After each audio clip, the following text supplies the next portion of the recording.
Good evening. My name is Scott Rowe. I'm the principal at Huntley High School. Thank you very much for joining us this evening. We are extremely excited about this opportunity that we're going to be discussing tonight and this new educational venture that we're able to offer our incoming freshmen next year. It is very, very different than anything that we have to offer currently. However, it's still constructed on the same firm foundation as all of our other traditional and blended courses. So our presentation this evening will be 30 to 40 minutes of information. There will be opportunities for you to use your device to send us questions that we can answer at the end. And then we'll also be hanging around in the lobby to just answer one-on-one questions that may be more personal to your students' individual needs or that you just want to talk to us about as long as you need. So our purpose this evening is really to get into whether or not this is right for you. So I sent a video about 6 weeks ago about what we envision this program to look like to try and address what competency-based education is. But since then, I've stumbled across this video from Edutopia, and I think that it would be good to refresh our memory about what competency education is. Because we're talking about two distinct different things within this program. Competency education, which is the construction of the course that our students will be taking, and then a personalized learning approach to education, which is what allows students to really work at their own pace and assess through different means. So 4-minute video just to kind of get us caught up and on the same page about what we're talking about.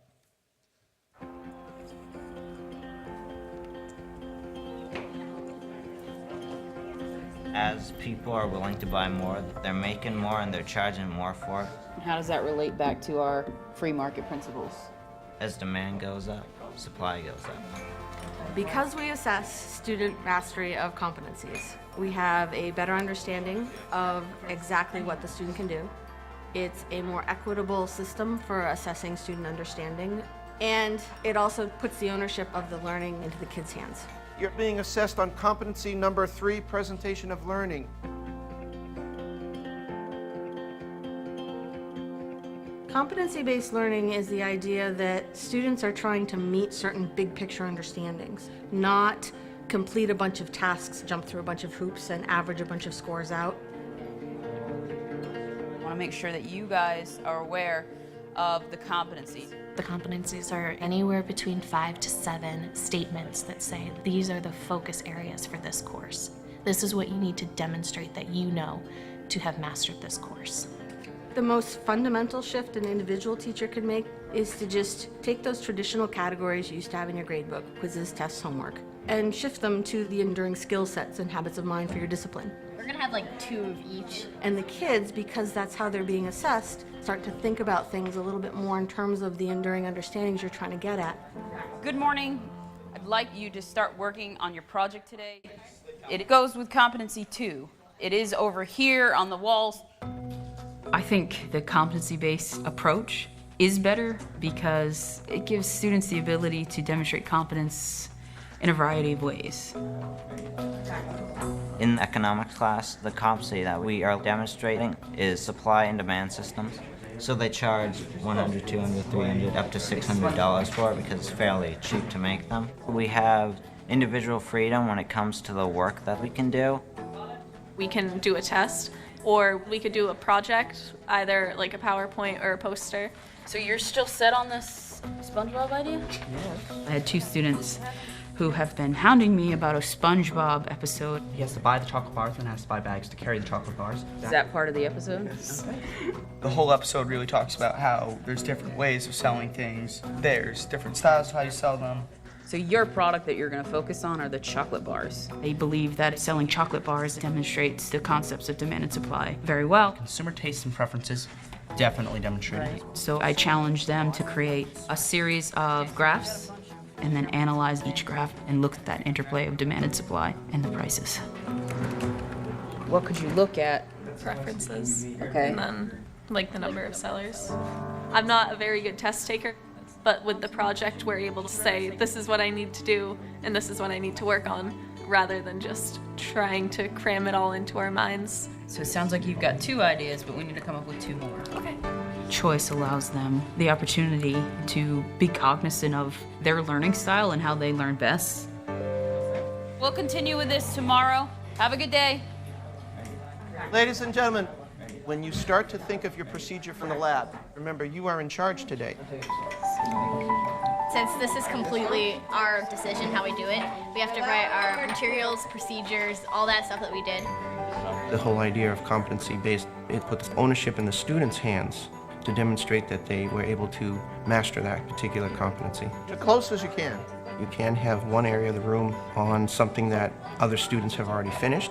Sitter's right here. Sometimes you'll have in a different corner students going back to revisit something. Which one's this? Sugar, and then this is NaCl. They have to meet each competency. Procedure 1 was Get the chunks at the end. So they could do a really good job with the concept, but not do a really good job with their science process. They don't redo that assignment. But in the next lab that we do, maybe that student does a formal lab report. Yeah. Or they could take a written test instead. They could do an essay on something. You don't just move on with a big gap in your understanding. We don't let you do that. Because you're assessing the student in a way that fits the student, Excellent. Good job. you're getting a better assessment of where the kid really is. You have your price, and then you have like the supply. Competency-based education is just, in general, much more fair for every student. Ready? Go.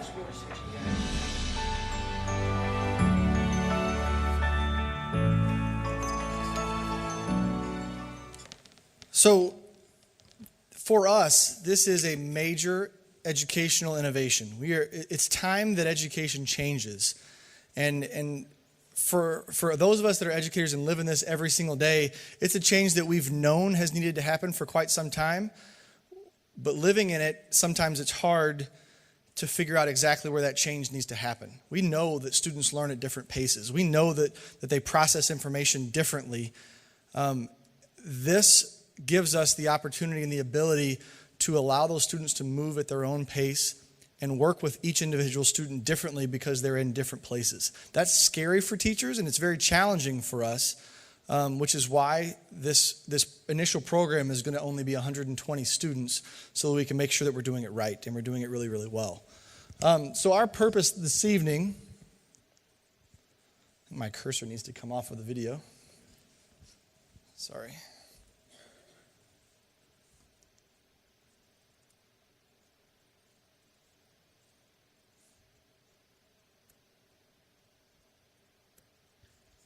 Sorry about that. So our purpose this evening is why should you consider competency-based education, and why are we considering it? The fact of the matter is, I'll show you a chart in a couple of moments, that Illinois is really, really behind the rest of the country in this form of education. What are Huntley High School V2, which is Vanguard Vision, which we're calling the program, HOWLs, which are habits of work and learning. Those are the academic behaviors that contribute into a grade in our current system that we'll be pulling out and assessing separately. We'll explain those in detail. And then what will the program look like? This, I'm sure, is what most of you are eager to find out. How will things be graded? What will the schedule look like? How will this impact their electives and the rest of their high school experience? And then what about their path? How will this impact college? What are colleges going to think of this type of a program? And I can tell you now from our conversations with them, they're just fine with it. But I'll go into detail about that. And then what do we believe a student needs to be successful in the program? If all of those things you think are a good fit for your student, then the next steps we'll cover at that point. If you'd like to access the presentation and you've got your smartphone and want to scan the QR code now, you're welcome to do so. We are recording the presentation this evening and we'll post it to our website if you'd like to review some of the things that we've discussed or are familiar with some people who weren't able to be with us tonight. The QR code on the right-hand side of the screen will take you to todaysmeet.com, which will allow you to ask questions as we go, as they come to you. Mrs. Holton will be monitoring those questions, and we'll try and address some of them at the end if they pertain to the whole group. If not, we all will be out in the foyer following the presentation to speak with any of you about some of your concerns. Give you a second to check that out.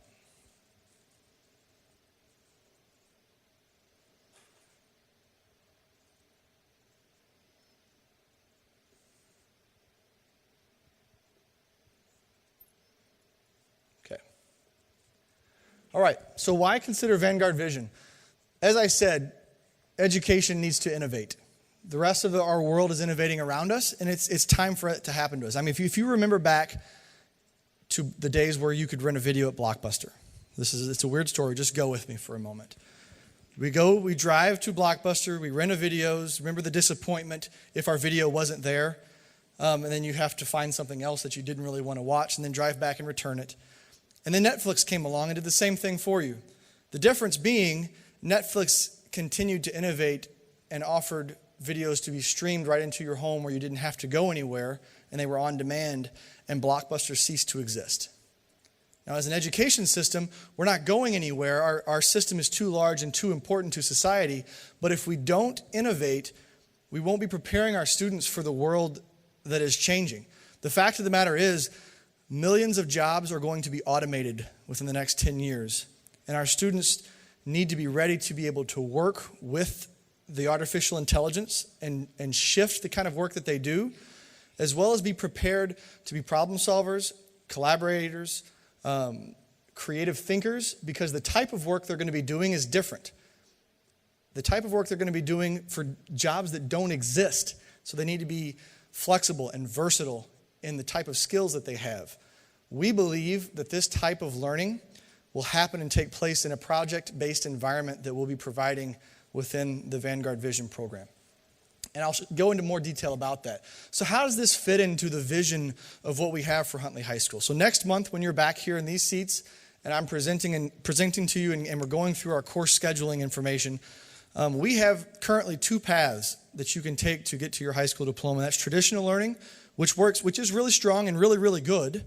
We're very proud of the courses that we offer, the quality of the content, and the type of graduate that we produce.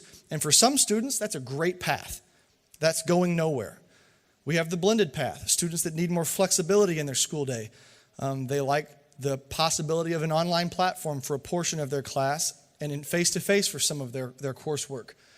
That's a very, very strong option. More than 2,000 of our 3,000 students take at least one blended course today.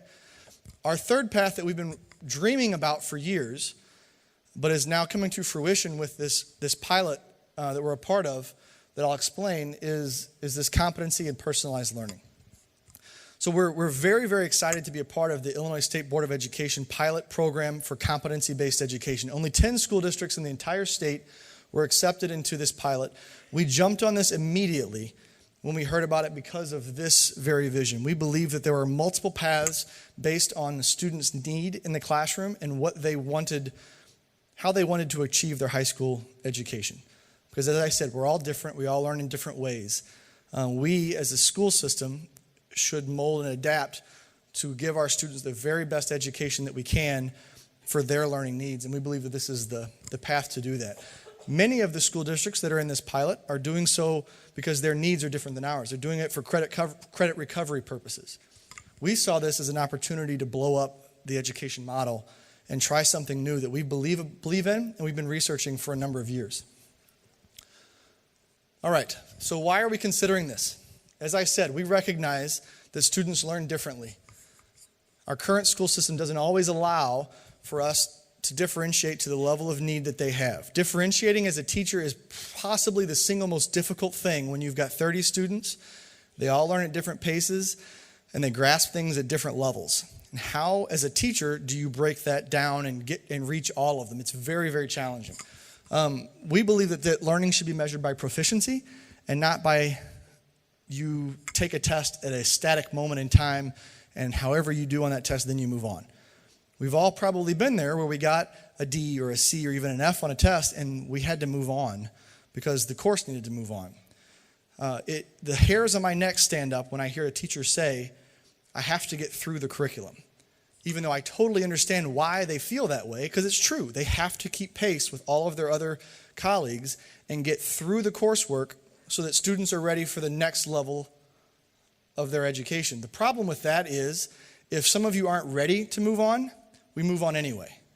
And we don't have much of a choice because of the system that we're in, which is why this is so important and why this has to happen and has to be successful. And we're not alone in our thinking. In the United States today, this is a map of where competency education is. The red states are the advanced states. New Hampshire, Maine, and Vermont are leading the way. New Hampshire was the first state to adopt a competency-based system. All three of those states, it is a requirement for your high school to be built based on competencies. The green states are the developing states. The yellow states are the emerging states. And the 5 white states are those that have no policies on competency-based education. We are still bound by seat time, meaning that students are required to be under supervision of a teacher for 5 clock hours in order to earn credit. They have to be in class for 300 minutes to earn credit in a course, whether they've learned it or not. So what is the Vanguard Vision? Our mission statement for Vanguard Vision, a group of students spending a block of time during their day, they will focus on the 4 cores: math, science, which will be biology, social science, and English. 120 students will be invited into the program. We'll focus only on the 4 cores. It will not impact the rest of the students' experience in high school. We'll go into those details. You'll still be able to be a part of academies, band, Spanish, choir, wherever your interest lies. This is just our 4 cores. The electives will be untouched, at least at the onset. All right, a Vanguard Vision graduate is a student who is civic-minded and engaged. All 4 years of the program, your student will have the exact same graduation requirements. Your path to achieving them will be the same with the same coursework. The way that you're assessed will be different. There will be no GPA, there will be no grade, letter grade, or even a number. And we'll get into some of that a little bit later. However, your level of knowledge will be the same or higher, because along the way we will be able to identify some of the deficiencies that you have as we assess each individual standard within the competency, and be able to then go back and target that through a different project while you're accomplishing other competencies, instead of having to move on. There'll be a graduation capstone. So there are competencies under each of the core subject areas. There are also overarching competencies that encompass all of the subjects. There will be a capstone graduation project that you will complete and present to the 4 teachers in the pilot, where you'll almost kind of like defend your high school diploma. Not a big scary thing, nothing you should be afraid of. You'll be totally ready for it. But it will allow you to kind of encapsulate everything that you've learned and show how you've earned your high school diploma in a very gratifying way, we think. Students will have the skills to be successful in college and career. Our blended students report that because of the way blended learning works and how they are forced to manage their time and figure out how to take ownership of their learning, they are more prepared for college than anyone they meet their first semester there. I distinctly remember my first year in college in January, all of the kids I didn't see any longer because they failed out after 1 semester. It's a very real thing, because a lot of the reasons people are successful when they move on and go to the university are the habits of work and learning that we'll be assessing along the way, and your work ethic, your attendance, your accomplishment of the work in class, getting it in on time, asking for extra help. All of those things that we'll be reporting to you and communicating with you how they're doing behavior-wise, which contribute to their academics, will contribute to them being ready for life beyond high school. So this individualized education, students will move ahead for learning when it's appropriate. So you know the days of a test is going to be on December 13th will no longer be. They may be project-based. The test and exams within one class will be different based on the student. They will take a number of formative assessments to checkpoints along the way to show that they're ready for that performance-based assessment to prove they're proficient, rather than taking a test in a static moment. They'll have voice in what they do. We saw in the video the kids that wanted to do the SpongeBob project. I guess our thought is why not? If you have an interest and you can argue and show us that you can prove competency and prove proficiency on a given project that can hit multiple standards and competencies, then why would that not be an okay way to show that you're proficient? When we all know that we take tests differently, some students just are not good test takers. So why should it be a standardized version of a test when the real world, since we've graduated, unless you're a CPA, you probably haven't taken very many tests. I know outside of continuing my education, I have not. And again, all of our courses are built on the same Illinois learning standards as our traditional and blended classes are. It's this exact same education, just in a different manner. And then again, it's flexible. And I'll show you the schedule here in a few minutes.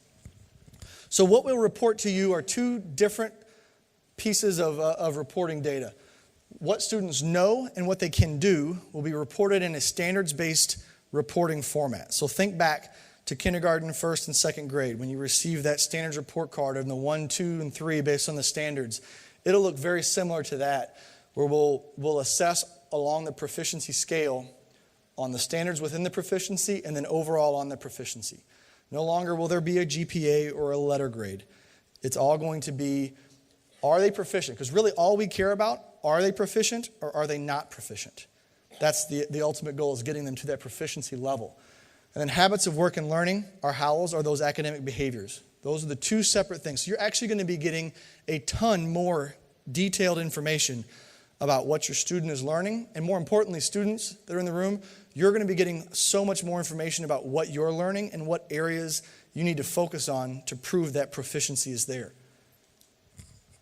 All right, so these behaviors, these howls, will be commitment to learning. Are you turning your work in? Are you accomplishing your tasks? Are you showing up to class on time? What is your attendance rate? Communication, are you asking for help? No longer does failing equal an F and is a bad thing. Failing is the first attempt in learning, and finally in school it is actually that, because the F is not there.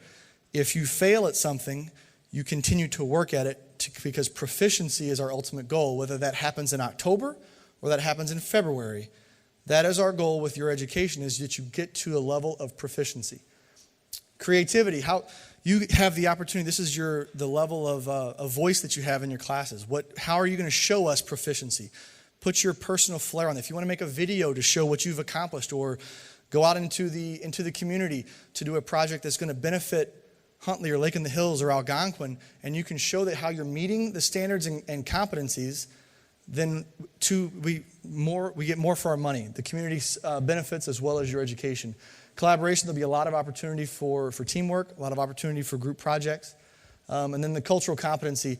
We live in a global society, so there'll be a ton of opportunity for you to show how you work with others, one, but then also understanding how all of those different cultures that make up the melting pot of America, the great place that it is.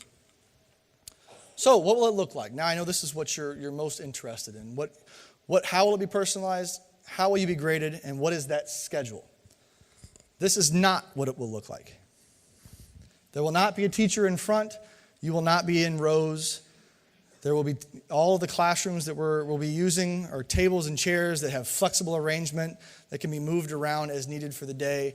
Yes, there will be some direct instruction. Yes, these teachers will be in front of you and they will be delivering 4 to 6 week seminars on a given topic, but it's not going to be teacher lecture, group activity, do homework, rinse, repeat. That's not what's happening. It'll be very, very different. All right, so how will he personalize it? Your voice and choice. As I've kind of beat this horse already. You're going to have a say in how you show us your level of proficiency, which is huge, especially thinking about it, as a freshman in high school. Have you had the opportunity to do that yet? Probably not. Probably very little voice and choice thus far in your education. And then a personalized learning profile is the profile that will follow you along all throughout, showing your growth in the areas that we assess through the competencies and showing that proficiency. And then teacher as a mentor. Each of these teachers will be assigned to 30 students. So each of them will have their own group of students that they will be the mentor, because pace is something that we need to stay on top of. Yes, you work at your own pace. However, your own pace can't be 5 months behind everybody else, or we won't be able to get you there. So we have to be very mindful of what your pace is. And if you are lagging behind, that mentor will work with you on how we're going to bridge that gap. Where are the deficiencies? How can we make that up to keep you on pace so that you can be a sophomore when it's technically time to be a sophomore? There'll also be great sounding boards for your project ideas, or if you're really struggling in an area, that can connect you with resources, whether it be ideas in the community or some of the other teachers that may have an expertise. And then Vanguard seminars. We don't expect that you know how to learn in this type of an environment. We have to teach you how to learn in this type of an environment. So these short, maybe 3 to 4 week seminars on how to work in a project-based world and how you can be successful in this type of an environment will be very, very important for you to be successful. The last thing we want to do is to invite you into this and set you up to fail. We're not willing to take that risk on your education. So we're going to go the extra mile to be sure you know how to learn, and if in this environment, and if you're struggling, we'll spend even more time with you to make sure that that it's working for you. So what can you expect, and what does flexible scheduling mean? That means everybody's going to be doing some different things. Yes, there will be whole group instruction at times. Maybe all 120 of you will be in 4 different classrooms receiving the exact same lesson in one of those Vanguard seminars. Sometimes, like I said, it may be teacher-led. There'll be small group, individual, personalized learning time where you're working on a project and someone else is working on a project. You've mastered a concept, but a group of 5 or 6 are still struggling with it. So the small group work is going to be taking place. Think back to elementary when you rotated around the classroom with the group work and the personalized work on your Chromebooks and your teacher had kids at a kidney table. That type of a concept can still be true in this type of an environment. So this will be the schedule. Periods 2 through 4, everyone will be in the program. Periods 1 and 6 are the flexible times, so that way you have more flexibility in your schedule to get to your electives. So some of you will be in 1 through 4th period and then go to the freshman lunch 5th period. Some of you will be in 2 through 6th period. Everybody will go to the freshman lunch. You'll still have lunch with your classmates even if they're not a part of this program. You'll also still be a part of our advisory program with our link crew leaders. Your experience in high school will be exactly the same as everyone else's. You'll have the same opportunities. And then 7 and 8 are going to be reserved for electives. So band, Spanish, and then whatever other electives you choose will be one of those others. If you want a study hall, schedule a study hall if you have that flexibility in your schedule. We'll go over that with the counselors in your at the course selection nights late in January. But 1 through 5 or 2 through 6, you'll be in with our group here. So grading. This pilot coming out of school scored an 8 out of 10 on his takeoff. Not bad. Customer relations, cabin pressure, and communication, perfect score. But in landing, he got a 2 out of 10. Got an 80, B minus, not too bad. I'd have been satisfied with that when I was in middle school. But I guess my question to you is, would you want to fly with this pilot? I wouldn't. I wouldn't step foot in his plane. But that shows some of the deficiencies that we have in our current grading practices. Now, this is a straight average. At Huntley High School, 75% of your grade is summative, 25% is formative, no matter what class you're in across the board. So meaning your homework counts for 25% of your overall grade, and your exams count for 75% of your overall grade. It allows for remediation to take place. If you don't do well on an exam, you can go relearn that information and then reassess. The point being, with this type of a program, that 80% doesn't happen. That 2 out of 10 doesn't happen, because if you take this assessment and you get that score, we're going to go back and we're going to re-practice on landing, because it's kind of an important piece to flying a plane, and we can't give you a proficient score if you haven't mastered that one single standard. That's where the traditional system would have to move on, whereas we'll have the flexibility to not do so. So our traditional grading, you must know things at a certain time. As I said, December 13th, we have a math test. You've got to be ready. If you get a D, we're going to try and help you, but we have to move on. It sounds very like anti-traditional system, and I'm absolutely not. But the bottom line is that's unfortunately what happens. We go back and we work with you on those skills where you're deficient, but the class moves on. And if you're improperly placed, we could have a problem on our hands. Our traditional grading format, A, B, C, D, F, your non-academic behaviors, whether you don't turn in homework, could impact your grade. If you cut class and you have an unexcused absence, that's a 0 on whatever work was done that day. And that behavior impacts your academic grade. So your grade may not truly reflect what you know. Our other system will not do that. A percentage based on the average of the summative and formative assessments, as I said, it's point-based, and you're tied to semesters. We have to go to semester 2 in January. Whereas in our new system, you practice until you get it right, and you assess when you're ready. Because we don't necessarily worry about if you know it on December 13th. We care that you know it. And if that happens in January 15th, so be it. The likelihood is there that you will excel in other areas so that your pace remains constant. And if not, we will be working with you so that that happens. But we don't want holes in your education. We don't want gaps in your learning that if you're in math and you struggle with an algebraic concept, by the time you get to pre-calc honors, that hole is a gaping hole that you can't really overcome. Habits of work and learning will be recorded independently and separately, so you'll get an academic grade and an academic behavior grade. And then everything is based on demonstration of proficiency. Like I said, we care about that you're proficient, and if you're not proficient in the overall competency, then we start attacking which individual standard that you're deficient.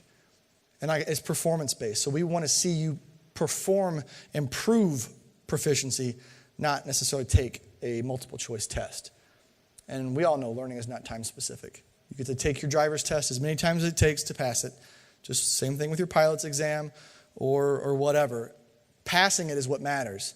Becoming proficient is what we care about. All right, so how will it affect your path? Program commitment. We would love for you to be in this program all throughout high school. I don't pretend to believe that every single one of you is not going to need an off-ramp at some point. That some of you that will jump in, it'll work for a while, and then you figure out, you know what, I think I need to be in a traditional classroom. That's okay. You're not married to this concept. We do ask that you enter the program with the mindset that you're going to give it 2 years, because it is different. You do need to be able to adapt to this type of learning. We believe that you will end up enjoying it very much, and that you will excel, if not exceed what you would be able to do in a traditional classroom. PE will operate exactly how it does now. You'll still go out and take PE. Electives, they're traditional. You'll go out and take the traditional or blended. You'll be able to take them however you choose.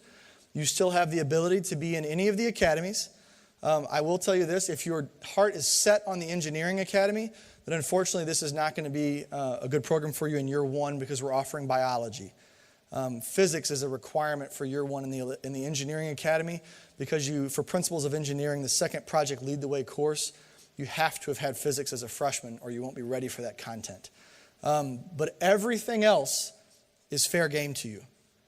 Honors and AP, I mentioned in our previous slide, the proficiency. The E stands for exemplar. P is proficient, not yet proficient, and insufficient evidence. Okay, I mentioned that because you're not going to get honors weighting or honors credit for earning exemplar. However, we do want universities to be able to see that you superseded what our expectation was as proficient, meaning you're ready. AP courses, we will not be offering AP courses at the onset. If you're interested in an AP course as a freshman, you can go take the AP course and then be in with us for the other 3, if that's of interest to you. And then overall, your high school experience will mirror every other student. Will have the exact same opportunities, athletics, activities, nothing changes for you. It's only how you are tackling your 4 core subject areas.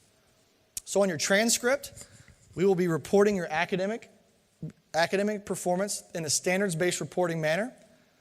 Your HOWLs, your habits of work and learning, will be reported in a separate component on your transcript. And attendance will also be reported, the percentage of attendance. We will not be reporting a GPA, and colleges and universities are great with it. Prior to our presentation tonight, we've been in contact with University of Illinois, Northwestern, Illinois State University, and Northern Illinois to ask how will they approach a transcript that looks like this or a student coming from this type of a program.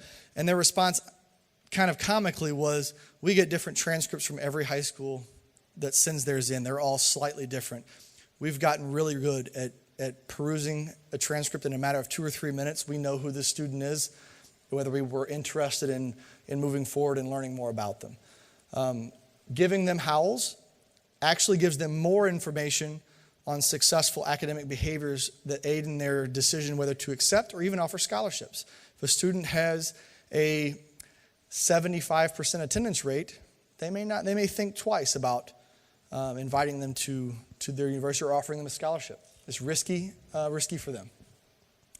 The University of Illinois and Illinois State University's admission reps committed to being here tonight, but unfortunately had to cancel this morning. Really disappointed because I really wanted them here so that they could validate our comments and you could speak directly with them and get that feedback. But our counseling department chair spoke directly with them, and they were perfectly fine with it, in addition to the fact that it's an Illinois State Board of Education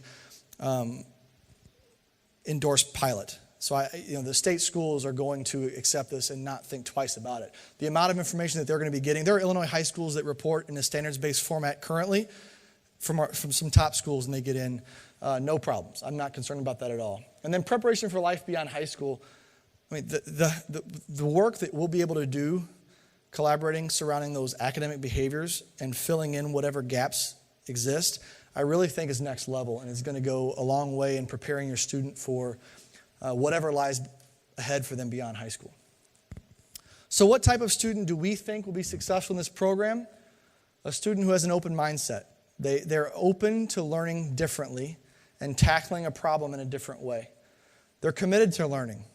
They want to learn for learning's sake, not to get an A and jump through those hoops. A student who excels at jumping through those hoops and is just chasing an A, not so much chasing the learning to grow, this program may not be for them. And that's okay. But this program is someone who's committed to learning, who is creative, has ideas for ways they can show that they know something that's a little bit different than listen, do activity, do homework, and repeat. If that has bored you at times in school, then this may be perfect. And then also someone who is collaborative. That open mindset, as I mentioned, the person doing the talking is the person doing the learning. I know our setup tonight is not supporting this type of behavior, but I learned a lot my first few years teaching world history because I was doing all the talking. We need to flip that script. Our students need to be the ones collaborating and talking with us about what they've learned.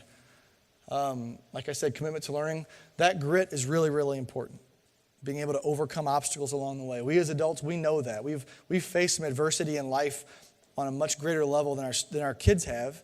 The earlier they're able to do that in a safe and controlled environment will only help them once they hit the real world. And this other one, the second one, recognizing that seeking help is a positive. You can't move forward until you have marked as being proficient. If you're struggling to get there and you recognize that, collaborating with us and asking for that help will help you get there and ultimately will be really important in your progress. Your creativity, thriving in a freedom with flexibility where it's not always controlled by a teacher.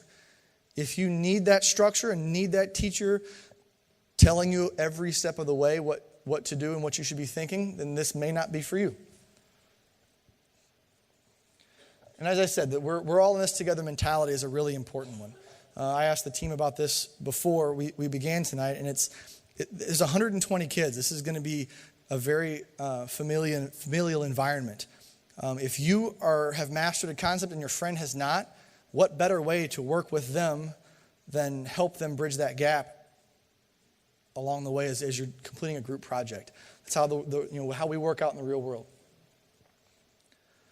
So if those things are interesting to you and you think that is your student, you think that is you, so then what?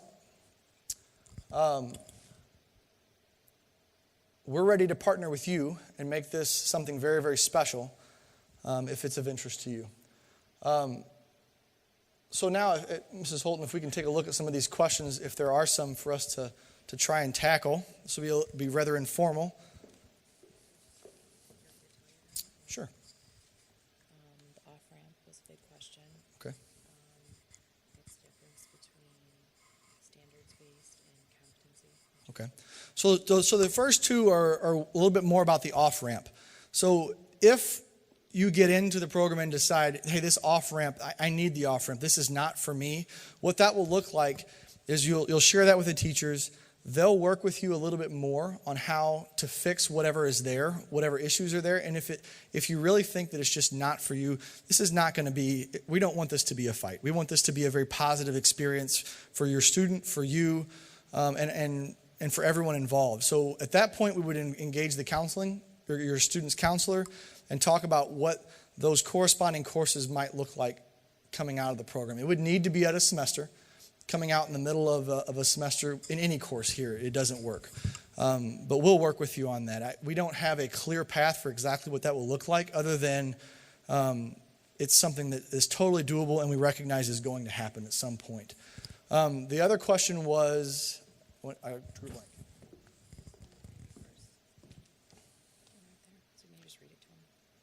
Since you're letting students learn at their own pace, how will you ensure that students graduate knowing what they need for college?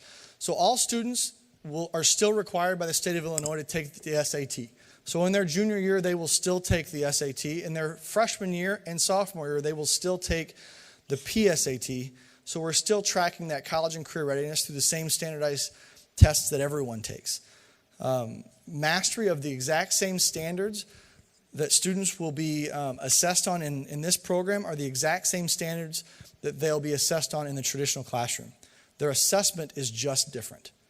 And there's just more options for how you can show proficiency, but the rubrics that these teachers will use to assess is rigorous. It's not easier. It's just different.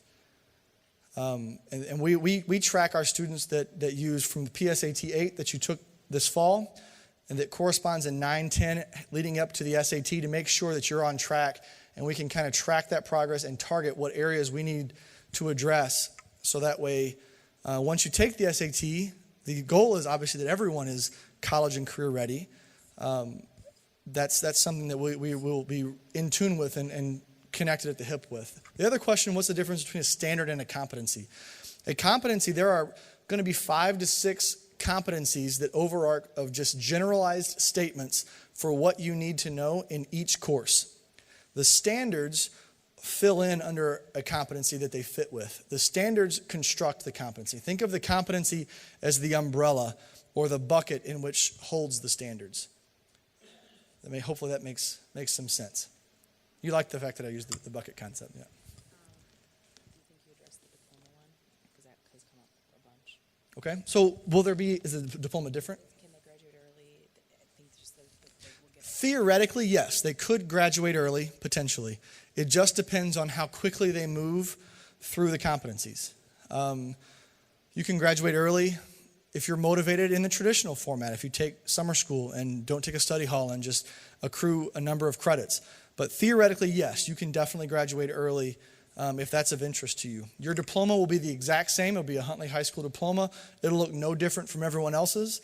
The only difference will be your transcript will be reported in a standards-based reporting system with the howls and your attendance will be the only difference.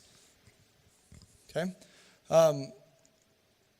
So if there are other questions or some that are coming to you now, following the presentation that I'm just on the verge of wrapping up, we'll be out in the foyer. We'd love to talk to you some more about it, answer any questions that are individualized or that you just didn't hear tonight.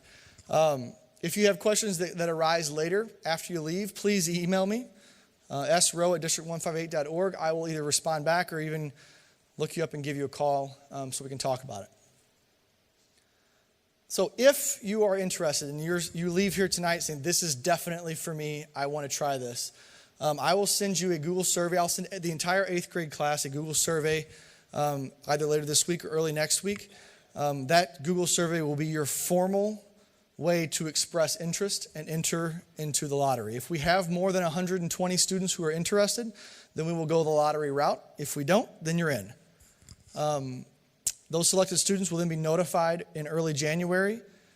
And my goal is that when you're here with us, I believe it's January 23rd through the 25th, you'll be receiving your course selection sheet. And on that sheet will be your class recommendations from your 8th grade teachers, whether you're going into Algebra 1 or Geometry and so on, that we would have a box checked off competency-based program so that all you have to worry about is selecting your electives after that night. That's the goal. And then we've engaged in a lot of very, very high level, very, very difficult work. And I say this for the end of the presentation so that way you could put a name with the face when I introduce them. But over here is our construction team of teachers who will be living in this pilot. And I just want to introduce them. Lana Johnson would be our English teacher. Ricky Holton is one of our instructional coaches. She's been helping a lot in terms of assessment and obviously with the learning management system and some of the online work, as well as framing our thoughts. Alyssa Kassir, our social studies teacher. Zach Davidson will be teaching science, which will be biology. Chris Grabner, our math teacher. And Erica Schlichter, Dr. Erica Schlichter is our chief academic officer, assistant superintendent of curriculum, who's been helping us. This has been a mind bend for us too. So we've been working on this really since last March. And they're to the point now that they have their competencies created. We're tackling the concept of what does a personalized learning environment look like and how do we as teachers navigate that. We've done some school visits to see other schools who are in action doing it differently than we plan to and have gained a lot from that and really are very confident in what we're building for you. We think that your high school experience will be tremendous, and we can take you further in your learning in this manner than you might be able to achieve in others if this program is right for you. But as I said, traditional may be the way to go, and that's okay too. But if you're interested in this, I look forward to speaking with you. I really appreciate the great turnout that we had tonight. And like I said, we'll be out in the lobby in just a few minutes, and we'll be happy to talk with you a little bit more. Thank you very much.